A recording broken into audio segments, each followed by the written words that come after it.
Hello, everybody. This is José Ignacio from the Uncomfortable Dialogues 2022. I have the high privilege and distinct honor of presenting to you Dr. Joseph Harrison Jr. Dr. Harrison is the former Chief Civilian Human Resource Directorate, Recruitment and Retention Division for the U.S. Army Medical Command. Dr. Harrison received a PhD from Texas A&M University in Human Resource Development, and additionally, he holds a master's degree in public administration from Troy State University. Without any further ado, welcome to our Uncomfortable Dialogue 2022, Dr. Harrison. How are you doing? I am doing so good. It should be two of me. Jose, how are you doing? I'm doing fine. Just looking forward to this discussion. I know that it's going to be very entertaining and very energizing. Well, let's hope so, at least to someone. Dr. Harrison, as you well know, we were talking about leadership facing adversity. Yes. So can you really tell us from your standpoint, what does that really mean? When we think of adversity, I don't think there's just one thing how we can encapsulate and say this is adversity, because it's almost like on a sliding scale. We look at adversity, and we'll use the two things that are just the recent, the COVID, which is still going on a bit, and it hasn't went away. And then now we've got the situation going on in Ukraine with the Russians and perhaps the rest of the world. Those things they mean different things to different people. If I'm in San Antonio, Texas, and I'm hungry, do I really care about what's going on in the Ukraine? No, I do not, because I'm more concerned about how am I going to survive me today. And so when we as a leader, one of the things you have to do is that you really have to know your people. Okay, now it's a sliding scale when it comes to that, because I'm a firm believer in it's easier to lead a crowd than it is one person. Okay, because that one person, you have to convince them that you want to do what I want to do. As a crowd, we know that lead by gang leadership, however, whatever people want to call it, it's like you can be influenced by a crowd because you become invisible, right? And so you will do things that you wouldn't do ordinarily if the light is all shined on you. So as a leader, and back to my point, as a leader, you have to know where your group that you want to lead, where are they? And what's important to them? Because if you don't know that, it doesn't matter. All those leadership styles they like to come up with, for instance, like the autocratic, the laissez-faire, and all that stuff sounds good on paper. Okay, it really does. But in order to lead, you have to be able to inspire people to some type of cause, and then in turn, some type of action that has to take place. But if you don't know what's going to inspire them, then you can stand up there all day long and talk and talk and talk, and it means nothing. And I will say this, Jose.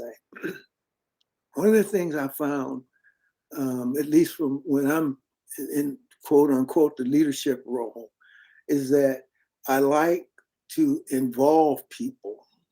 Of course, if you're president of a country, a nation, for instance, like in Ukraine, you can't involve the whole country. You can't even involve those people who are getting, who are directly affected by a bomb blast or something. You can't. You can, again, your sphere of influence, which in turn branches out. But what you have to do, you have to make people believe that they are part of the solution.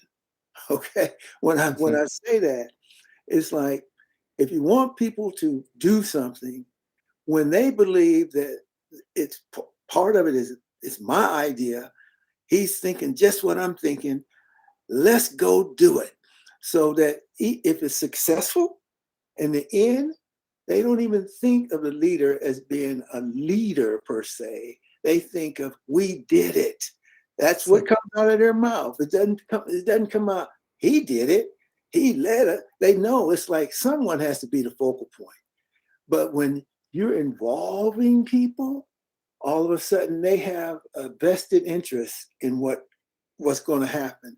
And so they're going to do their darndest to make it happen. And that's what I mean when I say you have to inspire people to a cause. But then that's back to you have to know your people. And one of the things is honesty. Ooh, you have to be honest. I'm going to give you an example, Jose. When I was the chief of the HR at directorate, recruiting directorate at the Army Medical Command, there were 5 of us in our section. Okay, but now we were over the recruitment for civilian medical people for the whole Army Medical Command. But for my sphere of influence, if you will, one of the things, everyone knew I was the boss. Okay, you don't have to go around telling people you're the boss. They know you're the boss. Okay, but how do you influence them to be part of it? My thing was to keep everything in the open. So whenever when I say we, something came in and something went out, we always blind copied everyone so that everyone knew what was going on. And I would tell my people, I said, when I'm out and you have to go to a meeting for me, I said, I want those people in that meeting. If you're saying something, they're going to think I'm there because they're going to know that, oh, okay, that's what they're doing because that's how they're thinking of us. And that means from that point, again, that's that inspiration. They want to do well because they're part of it. And so, but it was like no secrets, no blindsided. As a matter of fact, I would tell people when I would hire them, I said, I said, the only thing I don't want from you is for me to be walking down the hallway and my boss comes up to me and says something and I have no idea what they're talking about. I said, as long as we're not in that situation, we're good.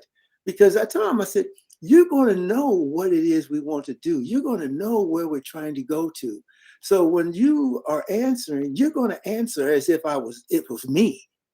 And so that's what I found, at least from that perspective, Jose. I don't know if that answered your question.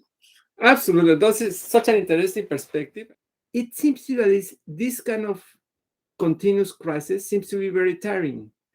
So, because once we solve one problem and then we have another problem, and it seems that the new problems may be even bigger than the previous ones. So this is going to be kind of a never-ending discussion.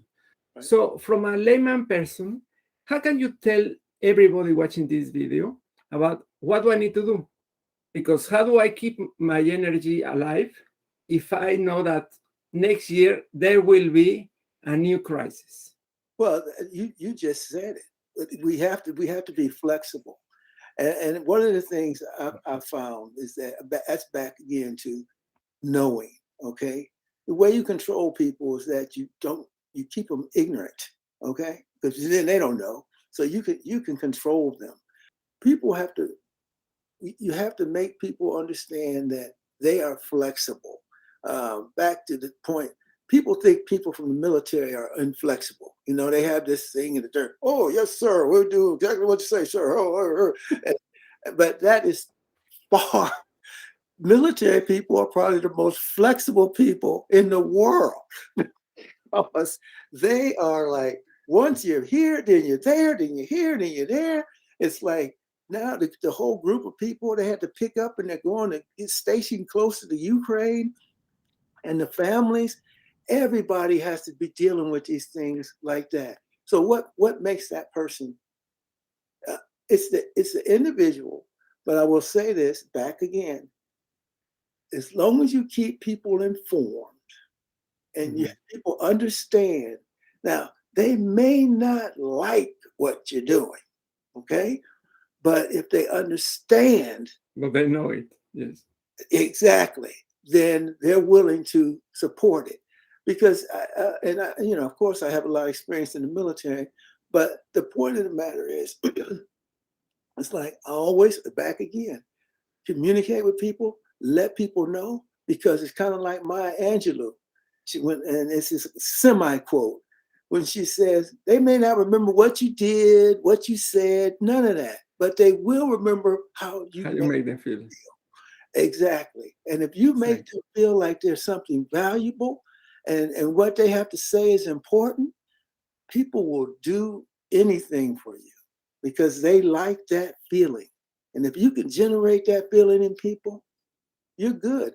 Hey, Dr. Harrison, it's really a delightful conversation with you. Thank you very much for the time. And for everybody that's watching this webcast, if you have any question to Dr. Harrison or to myself, just write it down here in YouTube and LinkedIn, and we'll get back to you. Thank you, Jose.